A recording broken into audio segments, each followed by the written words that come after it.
जहांगीरपुरी मामले में जिस तरह से बुलडोजर चला था उसके ऊपर सुप्रीम कोर्ट ने कल यथास्थिति बनाए रखने का आदेश दिया था। आज सुप्रीम कोर्ट में सुनवाई हुई और सुप्रीम कोर्ट ने इस मामले में नोटिस जारी किया है और फिर से यथास्थिति बनाए रखने का आदेश दिया है। हमारे साथ याचिकाकर्ता अनस तनवीर मौजूद है, उनसे बातचीत करेंगे। सर, आज सुनवाई के दौरान क्या कुछ रहा, क्या दिशा निर्देश या आदेश जो है वो सुप्रीम कोर्ट ने दिया है? सुप्रीम कोर्ट ने प्राइमा फेसाई केस को समझते हुए ये दिशा निर्देश दिया कि जो स्टेटस को है वो रहेगा अगले 2 हफ्ते तक। 2 हफ्ते बाद के लिए मैटर लिस्ट करने को कहा है, तो अगली तारीख तक इस पे स्टे रहेगा, बुलडोजर पे रोक रहेगी, अभी कोई डिमोलिशन नहीं होगा।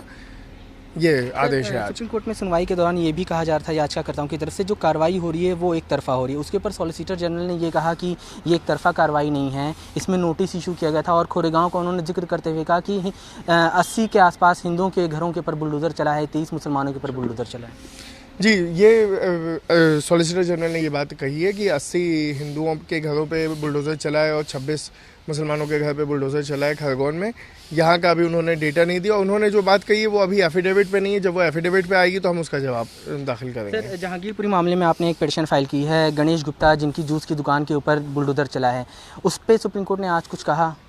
उस पर भी सारी रिट पिटीशन पे सुप्रीम कोर्ट ने नोटिस इशू किया। सुप्रीम कोर्ट ने बल्कि जब सॉलिसिटर जनरल ने ये कहा कि ऑर्गेनाइजेशंस आए हैं, इंडिविजुअल्स नहीं, तो ये पॉइंट आउट किया गया कि गणेश गुप्ता इंडिविजुअल हैं जो इंजर्ड पार्टी हैं और उसको भी ध्यान में रखा गया। उनकी जो प्रेयर है उसको भी कोर्ट ने कहा कि हम इसको सुनेंगे। गणेश गुप्ता की जो याचिका है उसमें मुआवजे की मांग की गई, क्या कुछ आधार बनाया गया है, क्या कहा गया? देखिए, मुआवजे की मांग की गई, साथ में एक प्रेयर और है, उसमें वो खास प्रेयर है।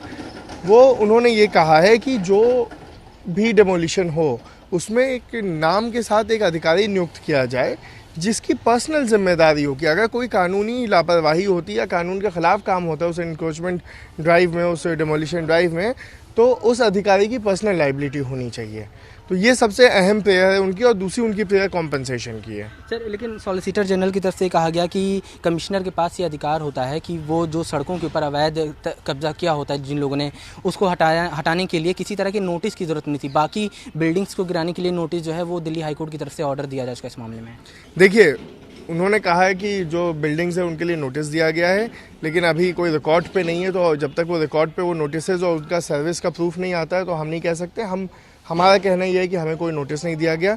जहाँ तक रेहड़ी और इनकी पट्टियों को हटाने की बात है तो उसके लिए भी एक कानून है, उसमें भी यह है कि टाउन वेंडिंग कमेटी बनेगी और वो तय करेगी कहाँ पे स्ट्रीट वेंडर्स हो सकते हैं, नहीं हो सकते हैं, और जो नहीं हो सकते तो उनको हटाने के लिए भी उसमें भी 15 दिन का नोटिस दिया जाना है। उसके अलावा कानूनन 2023 दिसंबर तक किसी भी इलीगल स्ट्रक्चर जो 2014 से पहले खड़ा हुआ है, स्थापित हुआ है, उनको नहीं हटाया जा सकता है। ये कानून है दिल्ली सरकार का, केंद्र सरकार का पास किया हुआ कानून है। चलिए, हमसे बात करने के लिए शुक्रिया। तो ये थे गणेश गुप्ता के वकील जिनका जूस कॉर्नर था और जिनके जूस कॉर्नर पर जहांगीरपुरी में बुलडोज़र चला था। फिलहाल इस मामले में भी सुप्रीम कोर्ट ने नोटिस जारी किया है और जहांगीरपुरी में बुलडोज़र चलाने की जो कार्रवाई चल रही है उसके ऊपर यथास्थिति बनाया और दिल्ली मामले में नोटिस इशू किया है। 2 हफ्ते बाद सुप्रीम कोर्ट में अब इस मामले में सुनवाई होनी है। कैमरा पर्सन रोहित के साथ अवैध उस्मानी, भारत समाचार, दिल्ली।